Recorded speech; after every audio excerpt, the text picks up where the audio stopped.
Reza, what has the Ayatollah been telling people in his sermon?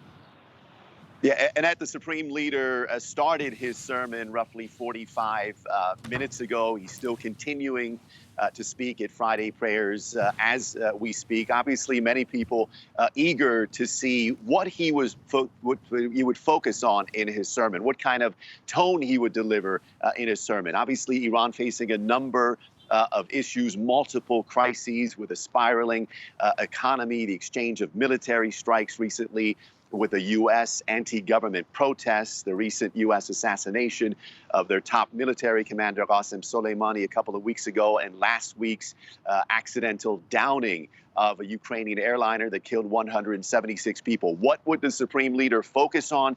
He made it clear very early on in his speech that he would focus on a fierce criticism of the United States and Washington's policy in the region. The Supreme Leader blaming much of the turmoil in the region, in Iran, on U.S. policy in the region, accusing the U.S.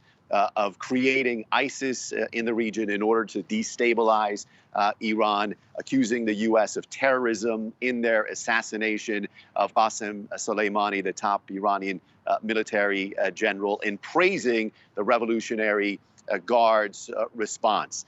The Supreme Leader telling the largely conservative gathering at Friday prayers that the Islamic Revolution was built on resistance, calling on the country to continue to resist what he called Iran's, the U.S.'s oppressive policy in the region. One of the things that many people, not just here in Iran, but around the world, were eager to see is how would he address the tragedy of the Ukrainian airliner that was downed by the Iranian military last week. About 40 minutes into the speech, the Supreme Leader finally addressed that tragedy, calling it a tragedy, but he also said it was an incident that the U.S. celebrated because in the U.S.'s eyes, according to the Supreme Leader, this would destabilize Iran. In situations like this, when Iran is facing a crisis, we've seen in the past the Supreme Leader address Friday prayers. He usually calls for unity, solidarity. He's doing that now again. Reza, given the anger that we've seen in the last few days, what is the mood like currently in the country? It's not a good mood, Annette. People are increasingly angry, they're frustrated, and it's been going on for a while, especially with their day-to-day life, with the spiraling economy. And now with the recent incidents, the threat of war with the U.S., again, the downing of the Ukrainian airliner, people are losing patience, they're losing hope. And I think there's a great need here for the people to be reassured, to find some sort of hope.